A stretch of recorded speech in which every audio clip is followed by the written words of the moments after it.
You always eat this hit and live. Yep, land the Dragon Tail. Perfect. Get that giant threat out of there. I don't even think you kill me, bud. I don't even think you kill me. Yeah, look at you guys. You gotta leave a light for Dipplin. Yeah, no.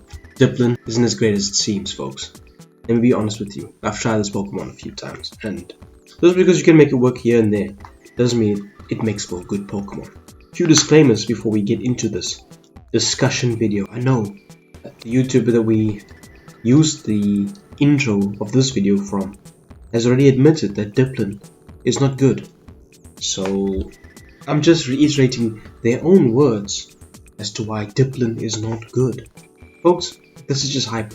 It's been done before, in some way, shape and form. Porygon 2 has been the Dipplin before Dipplin has been around. Let me show you guys a little something and compare the two stats and a few other things which we'll dive into before we hop into it. Folks, if you do enjoy this type of content, make sure to leave a like and subscribe if you have not done so already.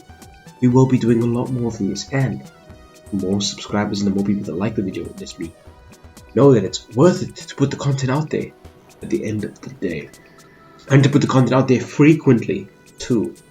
But that's besides the point. Let's hop straight into the discussion of this video. So, Eviolite Dipplin, sticky hold ability. Eviolite can't be knocked off. Oh, lovely! Nope, not really, not at all, to be honest with you.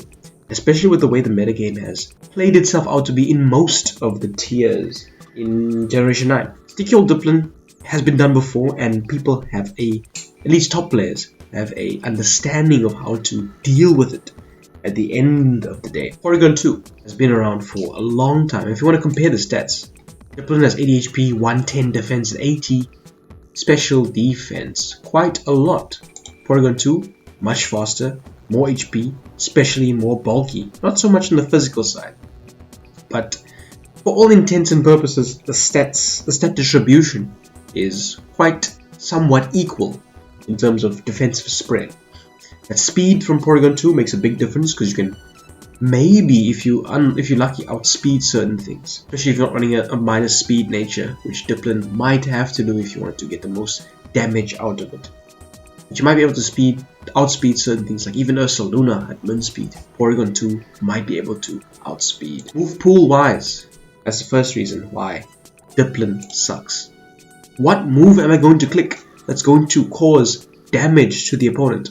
Porygon 2 has a higher special attack stat as well, just to add insult to injury. What am I going to do? Hit them with Grass Stab? Hit them with Dragon Stab? There's nothing I can hit the opponent with. Steel types, hello, just wall me to Brits. Bulky Fairy types, yay, I lose. Dipplin, only claim to fame is the sticky hold. It's way too passive, way too Terra reliant. Terra Blast is your best move that you can run on this Pokemon. Choice specs Dipplin with Draco Meteor? I doubt it very much. Whereas the PlayStation 2, you can be crazy and run Blizzard. You can be crazy and run, I think it learns Thunder. It learns Thunder! Just thunder the opponent if you want to be crazy. Thunderbolt, Ice Beam, Shadow Ball, Tri Attack. A lot of great moves. Toxic is another one. There it is, Toxic. Foul Play. Porygon 2 has way too many good moves just to make it way better than Dipplin, to be honest. And people have been used to Porygon 2, which was an RU Pokemon. Back when Pokemon was at its peak in Generation 7, everyone was available with all of their tools, I believe. I might stand corrected though, let me know. Porygon 2 has a large variety of sets it can run. As discussed, a lot of coverage moves depending on what the metagame demands. Very bulky. And secondly, better typing, I would argue. Grass and Dragon together is not a good typing. Especially in the metagame, if you could not terrestrialize it. There's clear weaknesses defined in Grass and Dragon. Especially if your claim to fame is that you got these sky-high defensive stats with no power behind them and no threat behind them and no annoyance behind them. Porygon 2 has a threat, it has power, it has an annoyance behind it all with moves like Toxic and Thunder Wave, with moves like Foul Play, with moves like Ice Beam, Thunder, Shadow Ball, Thunderbolt. Just for super effective coverage on certain Pokemon. Hidden Power as well. Dipplin doesn't learn Hidden Power in a perfect world, at least. It is what it is. Porygon 2 outclasses Dipplin in every regard. Sticky Hold is not a good justification for being a sitting duck that's very matchup reliant. And in the grand scheme of things, Dipplin is not so good. Another thing I wanted to discuss with you folks is in the OU tier and the UU tier, spikes are dominating. Hazard stacking is dominating, whether it be sticky web, rocks, spikes, it doesn't matter. It's dominating. Why would I use an Eviolite Pokemon that is passive, that has to switch out constantly? It doesn't threaten the opponent so greatly. It's like just a small stopgap temporarily when spikes and rocks are going to be on the floor and are very difficult or annoying to remove. Look at the UU tier. There's a lot of viable spikers that can force progress on Dipplin or just simply status Dipplin. If you get unlucky, Gastrodon has a chance to have Ice Beam. Clodsire will toxic you. It's especially if after the rock and spikes have been laid down, toxic spikes may be included as well. Gastrodon also gets spikes. All these guys actually get spikes, so let's not count these. Pokemon Masquerada, super effective U-turn. This comes back to the point that normal typing is a bit better for a niche Pokemon that's got sky high defenses. You don't have to tank any super effective hits, and that is a great advantage compared to having clearly defined weaknesses that Dipplin has, such as a non-stab U-turn from Pokemon and a potential stab U-turn on Meowscarada. Sandy Shocks will just Volt Switch into a giant threat, and they can Terra Blast with Terra type Ice. And just hit you with an Ice Blast to the face, almost guaranteed to be a 1-hit KO, especially if you're physically defensive Dipplin with your much lower special defense compared to Porygon 2. Another reason why Dipplin is not so good. In the OU tier, you've got even worse. Spikes are so prevalent there and difficult to remove because of Golden Go. And the spiking Pokemon are actually some of the top class Pokemon. Let's actually have a look at who's spiking in OU. Gliscor, who is being suspect tested.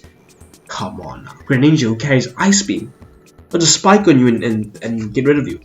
Ogapons, which can U-turn.